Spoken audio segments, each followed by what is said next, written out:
As I'm getting older, chip upon my shoulder, rolling through life to roll over and die. La la la la, la la la la, la la la la.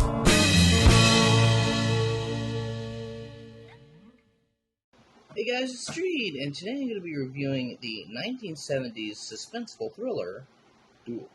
Duel was directed by Steven Spielberg and starred predominantly Dennis Weaver. The film's about David Mann on his way to an appointment when a truck driver moves in front of him, prompting him to do the same and cut ahead. This offends the driver, thus sparking a suspenseful chase in which the trucker relentlessly pursues David. The trucker's motivations and identity are unclear, but the only certainty is that he'll stop at nothing to murder David, while he desperately tries to evade the menacing rig. This film was the cinematic debut of Steven Spielberg, and for his first outing, this film is absolutely impeccable. The suspense is so suffocating that even the audience feels as if they were being pursued by this maniacal trucker. It's unfortunately one of Steven Spielberg's lesser-known films, even though it's developed a cult following and never seems to have gotten the recognition it deserved. Duel is undeniably one of the most thrilling, gripping, and suspenseful films put to screen. I watched Duel about 3 years ago. Well, actually, no. I watched it 2 years ago, and I really, really enjoyed it. It's honestly one of the most unique films I have ever seen. It inspired a whole genre of films that came after it, about killer truckers and such, like killer cars, killer devices, and shit like that. And none of them really hold up to Duel, the original. This film combines, I've said this about a few other films, but this film combines things about, genres of films that I really, really enjoy. I mean, it's set in the desert, it's a road film, it's got a big rig, and it's competently written and has a very, very suspenseful atmosphere. And it's also, realistic, but bordering on fantasy. But it's bordering on fantasy so little that it actually feels like something that could actually happen, which leads me to how this film was inspired. You see, the writer Richard Matheson, the day Kennedy was assassinated in 1963, he was on the road. He was just, minding his own business when this big truck, this big rig was right behind him, and it was tailgating him, and it scared him. It really, I'd be scared too. It scared him, and that's what sort of blossomed the idea. But I also have my own theory as of how it was inspired. Because if any of you have ever seen Figures in a Landscape, there are some similarities in that. The entire basis of that film, and it actually kind of takes place in a similar area, though it's kind of foresty in places, but it starts out in the desert. But anyways, beyond aesthetics, the main plot of Figures in a Landscape, which is an equally great movie, is two convicts running from this faceless black helicopter, which has a sort of a similar energy to the truck in this film. I think it's a Peterbilt or something like that. But it has sort of a similar menacing energy to that. And I feel like Spielberg saw Figures in a Landscape, and thought, you know what, that's a great concept. People are a person running from an indestructible machine that's just pursuing them. It's not like a clear bad guy. You never see the trucker's face. You never know who he is. And sorry, there's going to be some belching. There's some starry in this. But anyways, you never see the trucker's face. And that kind of dehumanizes him, but in a good way, because it makes him feel like a supernatural presence, even though he's not, which I will get into that later. But yeah, I feel like Spielberg, he saw this in combination with the screenplay, the inspiration by Richard Matheson, and sort of made this incredible, impeccable film. And by the way, this was Spielberg's debut film. This was his very first film. And that's honestly amazing that he managed to kick out a masterpiece right away. That's not an easy feat. Even some of the greatest directors of all time, their first film or first few films aren't really that great. But this is spectacular. And I'm just amazed by how incredible it is for such, to put it bluntly, a work of a novice at the time. Because at this time, Spielberg was an unknown. No one knew him. No one watched it. I made some shorts, I think, but this was his debut into film, and this actually started as a TV movie. And from watching the film, you could never guess that it was a TV movie. There's actually 2 cuts to the film. Originally, the film was kind of short, but later on, some things were added on. I'm pretty sure the bus scene was an added-on feature. And anyways, in my previous review, I compared this film to a Twilight episode, and now I know exactly why I did, because Richard Matheson is actually a writer for the Twilight Zone. He wrote about, 10 episodes, I believe. He wrote Nightmare at 20,000 feet, 1,000 feet, I don't know. The number always throws me off. But that's the sign of a good writer, to where you can write something and like your name is associated with something, but you write it elsewhere, people can still tell that it has this similar atmosphere. That is a sign of a good writer. Like, you don't want to be too derivative of your own work, but still, that is a sign of a great writer, where you can sort of create a similar atmosphere to your previous works. It really gives you a name. Like, this is Matheson-esque, you know what I mean? Now for the strengths. The cinematography is absolutely beautiful. This, honest to God, does not feel like a TV movie at all. TV movies, as much as I love sort of the charm of them, how they're grainy, they sound kind of fuzzy and such, they don't have the most highest production value. This film has incredible production value. I'm honestly impressed by the shots seen in this film. Shots that are genuinely dangerous. And that, you don't see that often in modern films. Everything's all CGI'd in. We've got blue screens, green screens, and all that crap. You know, there's a disconnect. It doesn't feel real. Your eye can see whether something is real or not. And when you have masterful shots, like there's shots of the camera on top of the rig. I mean, it's very easy. You could slip off and get your ass killed. And there's shots where it gets close up to the front of the rig and sort of spins over here. And that's not even the most dangerous shots. If you watch the film with that in mind, like thinking, how did they get this shot? It becomes a very hazardous, dangerous film. That, like, I'm not encouraging dangerous sets or anything, but what I admire is that people took risks back in the day. People took risks to make something look good. They didn't just half-assed, half-heartedly just throw some CGI effect in there, or just put on some trickery like that. I respect these kinds of effects that are dangerous, but they got them done, and they did them well. And I also loved the eerie soundtrack. The eerie soundtrack is mainly comprised of lots of violins, and it's comprised of lots of violins and cowbells, and it helps the film with its very gritty atmosphere. And that's another thing I really enjoy about this film, is the grittiness of it, and just the realism, and it blends together so perfectly. I just absolutely love films like this. And there's not much grain, but there's noticeable grain in it, and it just makes it feel so wild and so gritty and uncompromising. And I think the setting helps with that too, because David Mann is in this horribly unforgiving desert-esque area, and it makes tensions rise all the more better.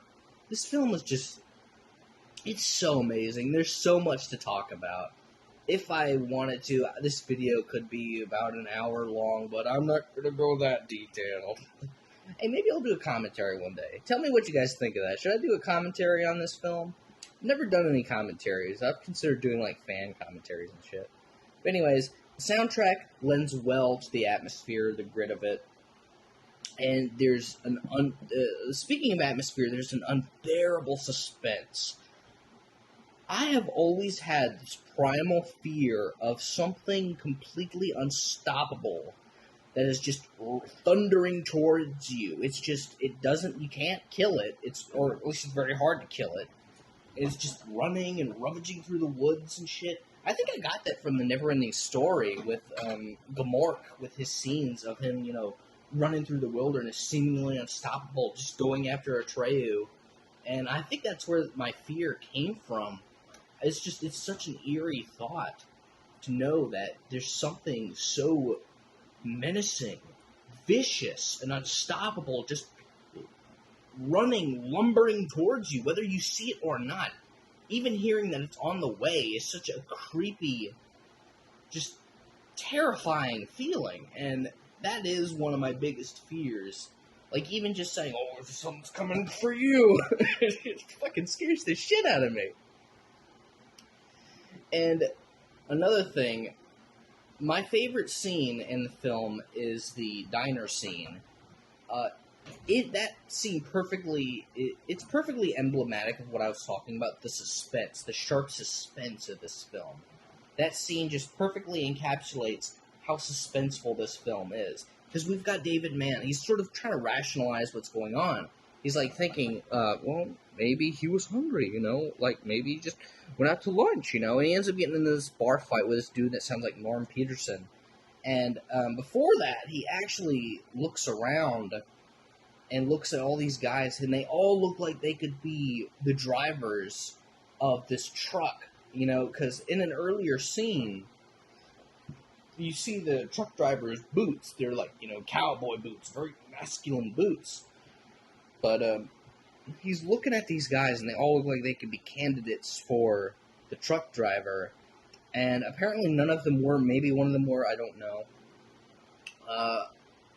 I'm pretty sure the truck driver was wearing a white shirt, because in some of his silhouetted shots, you can obviously tell he's wearing white, and all those guys were kind of wearing blues, so I don't think any of them were him. But still, that scene is absolutely wonderfully crafted. I loved the zoom-ins on Dennis Weaver's face, and just the utter fear and terror on his face. All the shots of the guys, there's lots of close-ups. It is so uncomfortable in the best way. And I have a suspicion, and I mentioned this somewhere, that I feel like this scene was possibly inspired by a scene in the Gunsmoke episode, Brush at El Cater, which is a very underrated episode. I don't know why it's so hated. A lot of people hate the fuck out of this episode, but I really enjoyed it. It's a pretty suspenseful episode, too, and there's a scene in that episode where Matt Dillon, he takes the telegrammer, and he knows that the killer, Lou Shippen, who killed this random dude in Dodge and just sort of fucked off, he gets the telegrammer, and this dude, he controls the whole town out of fear, He gets the telegrammer in the bar, and he's like, well, thank you for sending out that letter to me so I could find Lou Shippen. And he knows that Lou Shippen is at one of these tables, and that scene is remarkably similar to the scene in Duel. And if you've seen Gunsmoke, you know that they share an actor, Dennis Weaver, so it could be likely that this scene possibly served as the foundation for this incredible scene in Duel. Now, maybe I'm stretching it, but they are pretty similar scenes once you really watch them, and I recommend that you watch Gunsmoke, especially that episode. It's far too overhated. And David Mann, he is a very interesting character. I wouldn't classify him as completely likable, but I would say he's relatable. He's not like a jerk or anything. I think the worst thing about him is sort of his cowardice. Like, his wife almost gets assaulted by her creepy boss, and he kind of just, he stays back, and that's one of the core themes of the film, is sort of bravery and standing up for yourself. And he goes through a transformation in this film. He starts out as this meek, mild-mannered, cowardly dude, and he transforms into this brave dude who he wants to get rid of this fucking asshole trucker, and he's finally standing up for himself. He literally challenges him, gets out of his truck, walks straight fucking towards him, at the risk of getting run over, even though he's parked, And Dennis, let's just give some credit to Dennis Weaver. He does such a fantastic job. Like, I am blown away. He's a huge key to why this film is great. Like, sure, the atmosphere is great, the cinematography is great, the villain is very interesting, but I feel like without Dennis Weaver, this film would have completely fallen apart. He's practically the only main actor in this film. There's lots of bit parts throughout, and whether you consider the trucker a bit part or not, I don't know. The character is never named, but the trucker is played by Kerry Lofton, which, funny, he plays one of the bar stoolies in the diner scene, and he goes to a different truck. And even though he plays the truck driver, I thought that was a little funny detail. But yeah, Dennis Weaver just pulls in such a great performance. He looks so ridden with anxiety. He looks so scared and afraid. I'd have to say, if I had to make comparisons, I'd have to say David Mann is sort of similar to Chester, but if he was less, how do I say this nicely? If he was more intelligent, because Chester's not the brightest guy, even though he's a real sweetheart, And now we get to talk about one of my favorite parts of the film, the mysterious driver. He is such an incredible antagonist, and you don't know anything about him. You don't know his face, you don't know his name, you don't know his motivations. All you know is that whoever this is, he is a brutal, malicious, obsessive psychopath. And I didn't notice this when I first watched it. I noticed it on my second watch, but I didn't notice it when I first reviewed it. There's a bunch of license plates on the front of his truck, and that could possibly imply that this isn't this first guy's outing, and it would make sense when you think about it, because why would this dude just randomly pick this guy and just fuck with him for no reason, unless he was like a deranged road rage serial killer or something? But as a counter to that point, maybe he kind of travels around the states, and he needs these multiple license plates so he can go into those states. But preferably, I like the latter theory. It adds an element of mystique to the film. It only makes the driver even more menacing. And despite what little characterization we get, he seems sort of like a bully type, like a masculine sort of bully type, because he plays these macho games with David. And it's sort of like a cat and mouse routine. And I brought up the scene earlier where he gets out of his truck and you see his boots. But when he gets out of his truck, he sort of like kicks his boots, then he kicks his rig as if to say, yeah, this is my fucking rig. He kind of has this ego walk to him, I don't know if anyone else got that kind of sense, but he has this sort of walk of ego, you know what I mean? I think it was really the kick and sort of the nudge to his truck that sort of solidified that this guy's got like a huge fucking festering ego, you know what I mean? And yeah.